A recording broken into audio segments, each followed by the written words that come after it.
Good morning. My name is Luis Gomez. I'm the Operations Incident Section Chief Trainee for the Rocky Mountains Team 1. And it's Thursday, September 14th, and we'll go over yesterday's activity and what may take place today. Down in Lone Pine, Division A and Division Alpha Alpha, Branch 40 and Branch 5.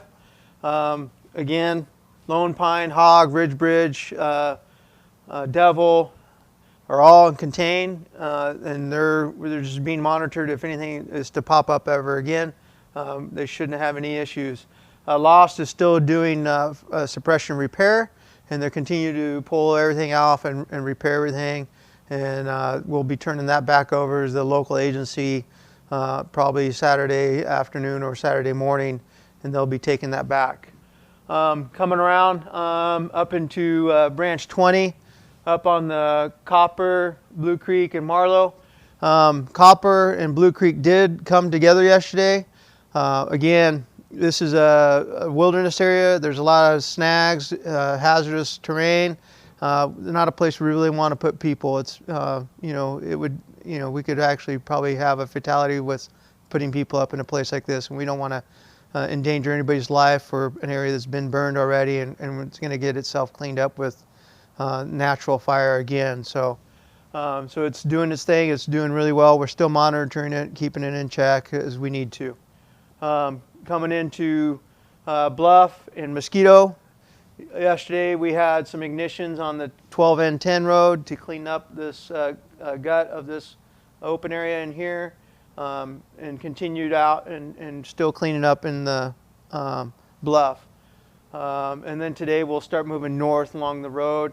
Again, on Mosquito, we did do a little westerly ignition out here, just in order to keep it from running up at the road and hopping the road.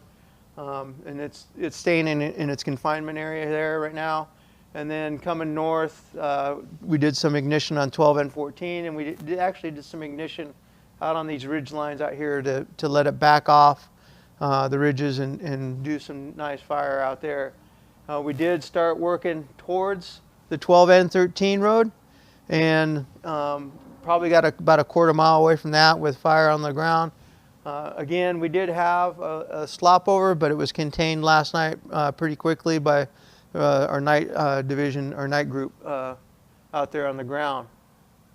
Again, we're still continuing to open up the Mikovitz Road, the Go Road, and all those with mastication. Again, it's for just to keep people safe driving in and out.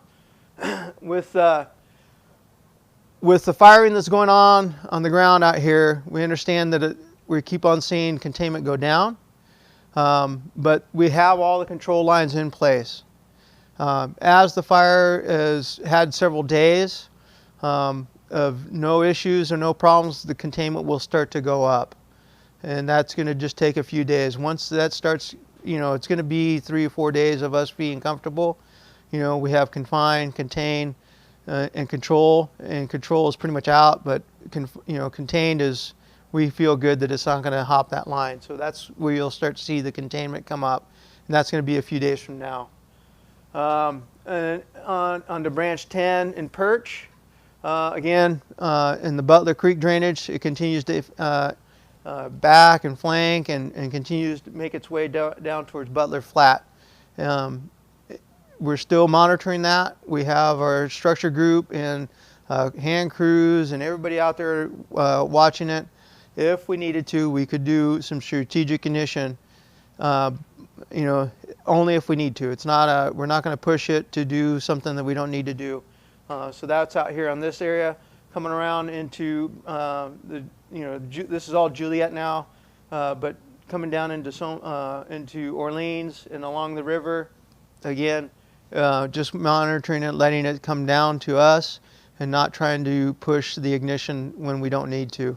It's a time sensitive thing. We can't just add fire where we don't need to. It's only when appropriate. So that's what's taking place on the incident today. Again, we'll probably have the same more tomorrow, but we'll have more acreage tomorrow. Yesterday we completed about 1,000 acres out in Bluff and Mosquito. Probably maybe more today, because as that is expanding and burning, it's going to create more acreage and fire. So thank you.